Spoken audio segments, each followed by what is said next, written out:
Okay, so this is part three of this 2001 Heritage Springer repair. Like I said in a previous video, all the parts have been ordered that I need so far. I was going to do the carburetor today, but today we are actually going to work on the front end.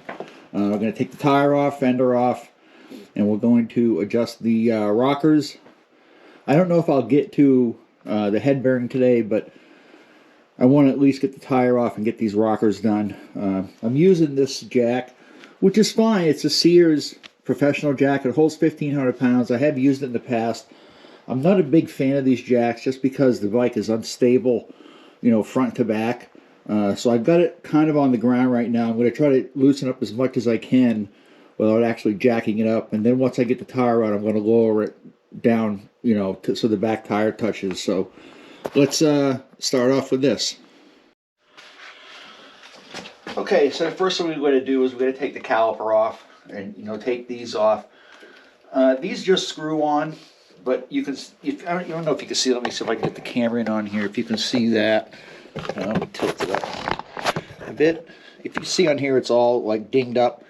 That's because the person that worked on it looks like they tried to, because the person that worked on it looks like they tried to do channel locks instead of using one of these, and you just kind of put this over this, tighten it, and oops, I got to go this way with it.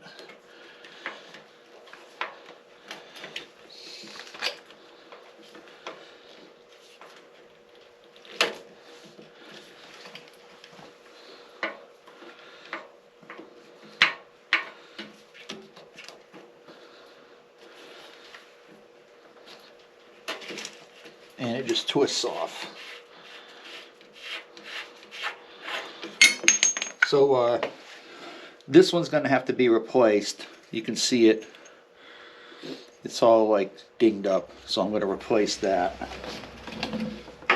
And these just pop off. And then we'll do the other side.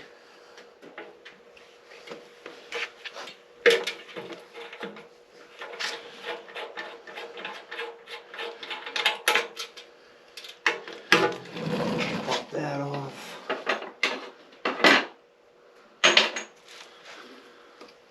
Alright, so now we're going to do the take the caliper off. We'll get that off, and I brought a coat hanger on here so I can suspend that from the crash bar here, because we don't want that to get in the way.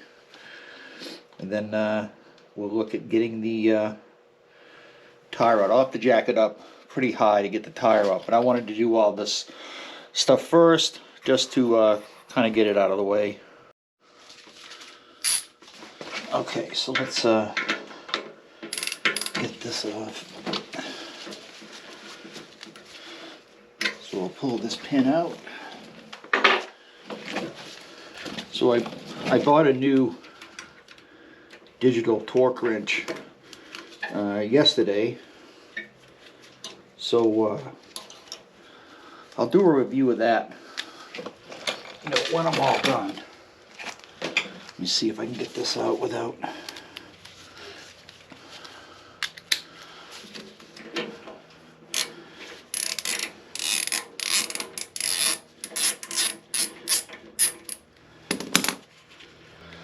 Now we're going to take this and just kind of bend it around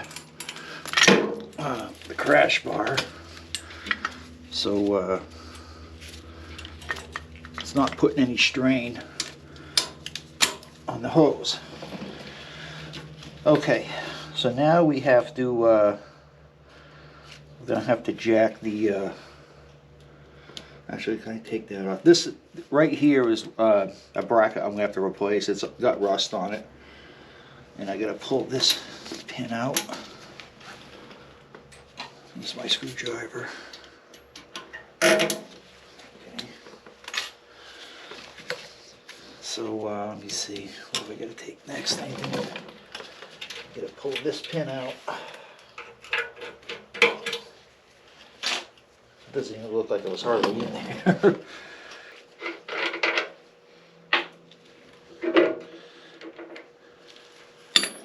Alright, so I'm not going to pull the axle yet. I want to jack this up.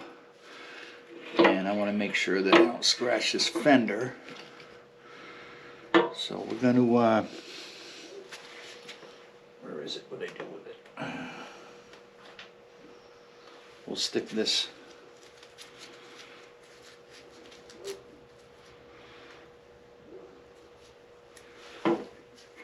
back in here just to hold it for a minute.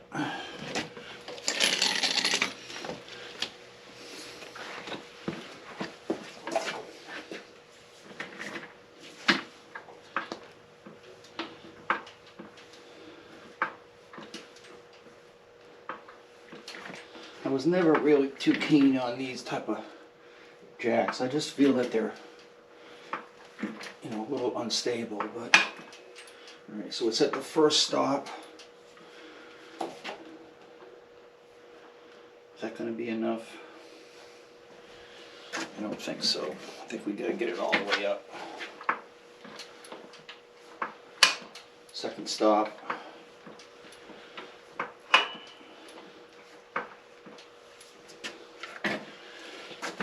Let's try this. Yeah, see, it's always, I never liked that. I never liked that the way that did that.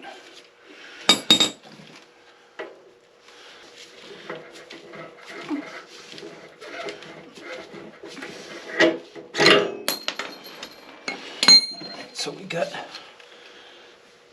that on that side. That on that side, so we got to remember which way these go. So we'll pull that out here. Okay, so let me see if you can see that here. Look how loose that is. There's no, it's no wonder my front end had a wobble. I'll almost guarantee this has never been serviced. You can see there's some, you know, rust inside here, but I'm not going to worry about that now. Let me yeah,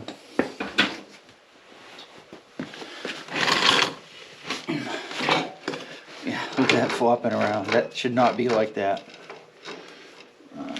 Alright, so here's my new torque wrench, digital, and we got to turn this on. I'm gonna I'll bet you this is not even gonna register. I'll bet you it doesn't even register on there. So let me see if I've got a socket big enough. I need a claw foot though. 1.5. So that's just about what I need is 1.5. Alright, so let me let's turn this on.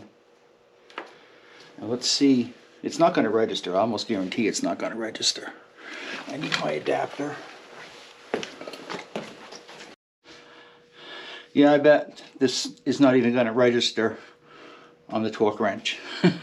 So there's no point in putting it on. It's not supposed to be anywhere near this loose. It's no wonder my front end was shaking. So I can almost bet that this was never serviced at all. Because with 26,000 miles, you know, it should have been serviced about at least 10,000 miles ago. I can move it back and forth a little bit, but